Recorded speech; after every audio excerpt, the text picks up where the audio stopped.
Happy Sunday night, everybody, and welcome into Four Verts. My name is Harrison Graham. Sunday Night Football just wrapped up a few minutes ago as the Falcons, quite frankly, dominate the Vikings 22-6 in a game that probably shouldn't have been that close, as Atlanta did have to settle for 5 field goals. Bijan Robinson and Tyler Algier ran wild. Bijan 143 yards. J.J. McCarthy struggled, 2 interceptions. And as Chris Collinsworth said, 7 bad quarters, 1 good quarter so far from McCarthy and the Vikings. So we'll break down both teams. Plus, we will take a look at all of the Sunday action from earlier and take a look at my top takeaways and news.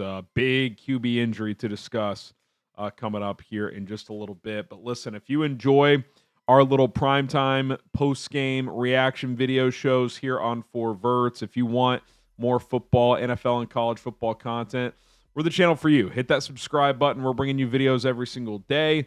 Put out a college football video earlier this morning reacting to yesterday's game, so we'll continue to pump out the videos for you guys. All you got to do is subscribe to support the show.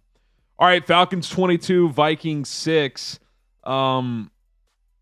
Just kind of a slugfest. I mean, Atlanta was kind of in control all night, but kind of like last week when the Vikings played the Bears on Monday Night Football, they kind of just hung around and you wondered, okay, are they going to do it again? You know, at the end of the first half, just like last week, stole 3 points. JJ hit Justin Jefferson up the seam. He made a guy miss and went for about 50 yards, which set up a Will Reichard field goal, cut it to 9-6 at halftime. It's like, okay, we're down 3 in a game. We've been clearly outplayed, and just like last week, outplayed in a half, but we're right there. All right, cool. 12-6 through 3 quarters. You're like, okay, you know, is it time for fourth quarter heroics? Maybe this is the story of J.J. McCarthy this year. Is, you know, the Vikings defense will keep him in it for 3 quarters, and then J.J. takes over in the fourth, and that did not happen. Lightning did not strike twice. Just could not get first downs. 11 for 21, 158 yards, 2 picks. One of those was with a couple minutes left, just kind of forcing the issue, but just not very good. And unlike last week, the Vikings never got going running the ball this week. That was one thing that finally sprung the game open a week ago, is Jordan Mason started to wear down the Bears. Not tonight. 9 carries, 30 yards. Aaron Jones had just 23 yards on 5 carries. He left with a hamstring injury. Minnesota, as a whole offensively, 198 yards. That is not going to cut it. And oh, by the way, the Falcons sacked J.J. McCarthy 6 times. Atlanta, as we shift to the Falcons a little bit here, they look good. I mean, they had the Bucs on the ropes last week. Younghoe Koo missed a field goal to force overtime. Parker Romo gets the nod this week, 5 for 5 on field goals, including a 54-yarder that basically ended the game. It made it 15-6, 2-score game in the fourth quarter with the way that was going. That was good night, Irene, for Minnesota. Nothing much to write home about. Michael Penix, 13-21, 135 yards, made a couple of nice throws, but they just ran the football and played defense. Bijan Robinson, 22 for 143. Tyler Algier, 16 for 76. As a team, Atlanta rushed it 30 times for 218 yards. You look at the time of possession, Atlanta 36-32, Minnesota 23-28. Run the ball, keep away, ball control, dominate. Had they punched a couple of those field goals in for touchdowns, I mean, this really, in a lot of ways, was like a 31-3 game. They kicked the Vikings' ass tonight. And listen, if they're going to run the ball like this, and more importantly, if they finally have a pass rush, Zach Harrison, 1.5 sacks. Brandon Dorlus, 1.5 sacks. James Pierce Jr. had half a sack. Jalen Walker had a sack. The 2 rookies look good. Leonard Floyd had a sack as well. A lot of guys getting involved. And Atlanta could be, you know, that NFC South could be a 2-team division. You know, me and most people thought it was Tampa, then a big gap. Atlanta proved in week 1 when they took Tampa to the wire that they're not far off. And tonight they just dismantled Minnesota. So we'll see what the Bucs do tomorrow night. They play on Monday Night Football, part of a doubleheader. Forget who they play. I can find that in a second. But regardless, Atlanta looks good. But Minnesota also kind of looks bad. Now, the Vikings defense is good. They forced a bunch of field goals. They're going to keep them in a lot of games, but JJ is going to have to play better. It was a fun story last week, unless you're a Bears fan like me, but being objective, good storyline. He goes home. He struggles for 3 quarters, 30 minutes away from his hometown. Fourth quarter rally, beats the Bears. NFC Offensive Player of the Week, which, if we're being honest, kind of a joke. But okay, it was a good storyline. Cool. They'll build off that. They did not. He and the Vikings offense went backwards this week against Atlanta. And look, maybe that says more about the Bears. They got dismantled by the Lions today. But Minnesota's got a long way to go. J.J. McCarthy has to play significantly better, in my opinion, for the Vikings to compete with either the Lions or the Packers in the NFC North. The NFC North feels like a 2-team division right now, with the Packers at top because they beat Detroit pretty bad last week. Detroit, who bounced back today, dropped 50 on the Bears. Then there's a big gap in the Vikings, slightly ahead of the Bears after their close win over the Bears last week, but the Bears are a mess, clearly. At least Minnesota's defense is playing well. Chicago's is not. But I think this is going to require a lot of patience for Kevin O'Connell. And this is why, whether the rumors were legit, whether they weren't, whatever the case may be, do you keep Sam Darnold? Do you sign Aaron Rodgers? I would not have signed Aaron Rodgers, but I understood to an extent the Sam Darnold stuff. Now, when he shit the bed the last 2 weeks of the season last year, he kind of made the decision for Minnesota. It's like, well, they drafted JJ in the first round. We're going to use that money that it would cost to keep Sam and go get a Javon Hargrave and a Jonathan Allen. And those guys have been great, but if you don't get good quarterback play, it doesn't really matter. Like it caps your ceiling as a football team. And listen, it's not all about this year for Minnesota, but a lot of these guys are, you brought in for this year. Like Javon Hargrave's an older player. Jonathan Allen's an older player. Ryan Kelly's an older player. You bring back Adam Thielen. He's not a long-term piece. He has not done virtually anything through 2 games. So, it's just going to be very interesting to see how Kevin O'Connell gets us going moving forward. Now, Christian Darrisaw didn't play tonight. Ryan Kelly left with the concussion, so their offensive line is clearly not in peak form right now. So, fair enough. But JJ is going to have to play better. He'd be the first one that said that. Like that was not good enough tonight. And it's a second start. Listen, I'm not acting like it's easy. It's not. But listen, they won 14 games last year. This is not a rebuilding year. That's not how they view it. So fair or not, the expectation is for McCarthy to play better than he has through 2 weeks. Now, luckily for the Vikings, they've played 1 good quarter and they won that game. So they're 1-1.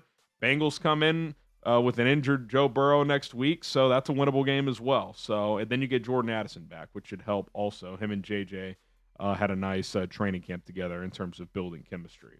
All right, that's our little Sunday Night Football reaction. We'll take a look at the rest of the Week 2 action coming up here in just a second. But today's show is sponsored by Prize Picks. You and I make decisions every day, but being right on Prize Picks can get you paid. Don't miss any of the excitement this season on Prize Picks, where it's good to be right. It's great to have football back, both college and the big fellas, and a couple more games tomorrow night. Plenty of opportunities to fire off some Prize Picks lineups. It's very easy to play Prize Picks as you just choose more or less on stat projections for 2 to 6 player lineups. If you get your lineup right, you can win up to 2,000 times your money. Certain lineups can turn $10 into $20,000 with Prize Picks. Prize Picks also invented the flex play, which means you can still cash out if your lineup isn't perfect. You can double your money even if one of your picks doesn't hit. I hit my 2-player lineup this week. Travis Kelce on a max discount play, more than half a receiving yard. He had a nice game. Paired that with Caleb Williams. More than half a passing touchdown, which was a goblin pick, easier to hit, which I did. $20 entry to win $40. Of note, max discount plays can only be used once per user. So when they do offer these, max discounts, you can only use them for 1 lineup. So choose wisely. Download the Prize Picks app today. Use code CLNS to get $50 in lineups after you play your first $5 lineup. That is code CLNS to get $50 in lineups after you play your first $5 lineup. Prize Picks, it's good to be right. Okay, let's shift off Sunday Night Football and talk about the rest of the slate. Got to start with Joe Burrow. Joe Burrow left the Bengals game earlier today, which Cincinnati ended up getting a clutch win and based on the latest reports, I think that win becomes even more huge. They beat Jacksonville 31-27. He left on a scooter. He couldn't even put weight on his foot, and you're going, is this a knee injury? Is this an ankle? It is a turf toe, so then you're like, okay, maybe he'll miss a few weeks. Reportedly, it is a grade 3 turf toe injury, which normally requires surgery. And if he needs surgery, it's a 3-month recovery, it sounds like. So, I mean, that could be all the season, or at least most of the season. Now, if it's literally 12 weeks, you might get him back for the final month. You're 2-0. Can Jake Browning play 500 football? He went 4-3 as a starter a couple of years ago. He was able to finish this game out today and beat out Jacksonville. So let's say he misses, hypothetically, he misses 10 games. Let's just throw a number out there. You go 5-5. Okay, you're 7-5. You're very much still in the thick of it. Say he misses 12 games. You go 6-6. You're 8-6. Okay. I mean, that's what you want out of your backup. Play 500 ball. Now, if he's out for the season and can't return, the Bengals obviously aren't going to do anything. I mean, Browning could lead them to the playoffs, but you got no shot in the postseason with Jake Browning as your starting quarterback. So that's a significant deal. He's getting a second opinion, it sounds like. We'll see if they go the surgery route or not, or if he tries to rehab it and maybe comes back in 4 to 8 weeks or something like that. But if he doesn't have surgery, I would imagine whenever he does return to play, it's going to be extremely painful. Turf toe, it sounds like, it's just a toe. It's like, grade 3. There's torn ligaments in there. That is not a good situation. And if Burrow does miss most, if not the rest of the season, that's 3 years now where he's missed most of the year. That's not ideal. As great as he is, as special as he is, he does suffer injuries, and that's a major blow for Cincinnati. But they did get the big win today, so a little bit of breathing room if he is going to miss extended time. Again, if he's out for the season, it doesn't matter. But if he could return at some point, then they're not completely dead. Okay, Bears-Lions. You guys know I'm a Bears fan. I host our Bears channel at Shout Sports as well, Chicago Bears Now. What a mess. I mean, just get humbled, Ben Johnson does, and his homecoming, if you will, in Detroit, 52-21. It was a decent first half, I thought, for Chicago, especially offensively. The defense struggled throughout. Jalen Johnson, TJ Edwards got injured, so that's not good for their defense. Really struggled. Detroit really wanted to make a statement in this game. They clearly did. And just watching the game tonight, too, you're just going, you couldn't finish off that Vikings team. I get their defense is good, but to let JJ do that to you in the fourth quarter, the other 7 quarters, JJ's looked pretty bad. Like, I'm not saying if you win that game last week, you're some playoff team or something, but like you're 1-1. Even if you get bulldozed today, it's almost like who cares? You split your opening NFC North games, but now you're 0-2. You're way behind the 8 ball. Bears are in big trouble. Big trouble. For the Lions, they looked like the Lions. Last week, they did not look like the Lions against Green Bay. Today, they did. Offense was humming. Jared Goff played great. They ran the football well. Defense played better. So, that was a Detroit Lions performance that we have become more accustomed to, and unfortunately, it's a Bears performance we've become accustomed to. They got to figure things out quick. What else stood out to me? Oh, the Cowboys beat the Giants in a thriller, 40-37. Russell Wilson, in a losing effort, throws for 450 yards and 3 touchdowns. Did throw a pick in overtime, which led to the Cowboys winning it on a Brandon Aubrey field goal. Also, Brandon Aubrey, the Cowboys kicker, I don't know if he'll have the accumulative stats to go to the Hall of Fame or be the GOAT kicker or whatever. He is the greatest kicker I've ever seen. The Cowboys, at the end of regulation, mind you, down 3, not tied, down 3 at midfield with less than 10 seconds left, handed the ball off, only got like 4 yards, and kicked a 64-yard field goal to force overtime, and it with ease.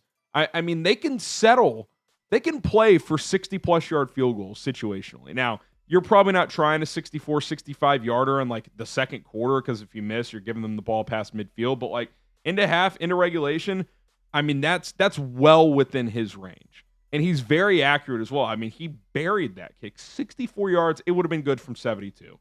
He is the best kicker I have ever seen. Now, we'll see if this is some 10-year run he's going to go on. Who knows? I think this is year 3, but that guy is unbelievable. Dak Prescott had a big game. Malik Neighbors in a loss, Buck 67 and 2 touchdowns. That's a tough one if you're Brian Daboll and the Giants.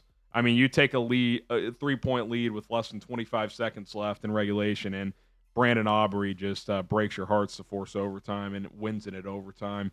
Big win for Dallas. Brian Schottenheimer's first win, and the Giants and that defense, which was supposed to be kind of their calling card with that pass rush, giving up 40. That's not great. And to not seal that deal with less than 30 seconds left in regulation. Shane Bowen, the Giants DC. Brian Daboll's on the hot seat. That defensive coordinator might be gone first. It's been a rough go for him since he took over last year. By the way, of note, the Cowboys go to Chicago next week. Matt Eberflus revenge game. You think Bears fans are in shambles now? If Matt Eberflus puts Caleb Williams in a blender, it is going to get ugly quick. We'll see if that happens. Rams 33, Titans 19. Nothing to write home about on this one, although Cam Ward had one of the craziest touchdown passes I've ever seen. But Matt Stafford, 298 and 2 touchdowns in the win. Patriots beat the Dolphins 33-27. Speaking of hot seat, keep an eye on Mike McDaniel. Feels like first coach to be fired is going to be Mike McDaniel. It's not going well there. Drake May, a couple of touchdown passes. Mac Jones, 279 and 3 touchdowns, filling in for Brock Purdy, who's injured. They beat the 49ers, beat the Saints 26-21 in New Orleans. Spencer Rattler, 3 touchdown passes in the loss. And then in the what the hell was that moment of the week, Caleb Johnson, the running back out of Iowa, who I really liked. He was like my 4th or 5th favorite running back in this draft. He did not have a good training camp with Pittsburgh. He's their 3rd string running back right now. They've put him on kickoff return. He did not know the rules. The ball landed in front of him and then, kicked into the end zone. And, in the old rules, that's just a touchback. If you don't touch it and it goes into the end zone, it's a touchback. Not with the new kickoff rules. You have to go on that ball and take a knee or run it out. He let it go, and it just sat there, and the Seahawks recovered it for a touchdown. One of the most unbelievable things I have ever seen. You got to know the rules, man. I would not be surprised with how much he's not a factor in the offense if they made him inactive for a month. I mean, that was, if you're Mike Tomlin, that is unacceptable. That was a really bad look for that guy. And listen, maybe the special teams coordinator deserves a little blame as well if you put a guy out there that didn't know the rules. But that was a tough scene. Bills 30, Jets 10. Justin Fields really struggled. Then he left with a concussion. James Cook, big game, 132 yards and 2 touchdowns. Daniel Jones and the Colts, they walk off the Broncos 29-28. Got a little lucky, got a questionable leveraging call on a missed 60-yard field goal. Ended up being a 15-yard personal foul. Got a second crack at it, knocked it in. Daniel Jones, 316 and a touchdown. Jonathan Taylor, 165 yards. Shane Steichen's got that offense rolling. That Denver defense is really good.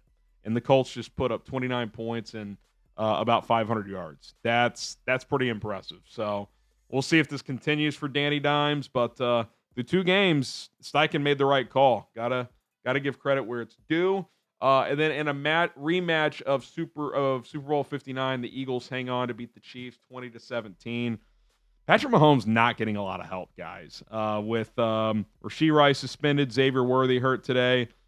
He was having to do a lot on his own. Travis Kelce, who actually was having a pretty good game, dropped a slant on the goal line, which like, okay, well, that's a drop. Problem is it was picked off. And that was a 13-10 Eagles lead at that time. Ended up playing a huge role in the game. Eagles ended up taking a 20-10 lead before Kansas City cut it to 3 late. Couldn't get the ball back. If they score and take a 17-13 lead there, Kansas City probably wins that game. Jalen Hurts was largely ineffective, threw for 101 yards, a couple of critical tush-push conversions, though, to help ice that game late. Eagles improved to 2-0, despite their offense having some issues early in the year by beating the Chiefs 20-17. Chiefs 0-2, first time in Patrick Mahomes' career he's lost 3 straight games dating back to the Super Bowl. So they do play the Giants next week. Feels like a get-right game for Kansas City. But, yeah, not their best start as they have lost a couple of close ones. All right, that's going to do it for 4 Verts here on a Sunday night. Big win for the Falcons as they improve to 1-1. Vikings fall to 1-1. Got a little doubleheader tomorrow. as the Bucks face the Texans in Houston. That one's at 7 Eastern, and then at 10 Eastern, we got the Chargers and the Raiders. A little East Coast, West Coast action. Should be a lot of fun. So, not sure what our plan will be in terms of video coverage tomorrow night. Might do one video, maybe we do two. That West Coast one's a little late. Maybe I cover that one in the morning. We'll have to wait and see. So stay tuned for that. Hit that subscribe button. We will have some coverage regardless. My name is Harrison Graham. We will see you guys tomorrow here on Four Verts.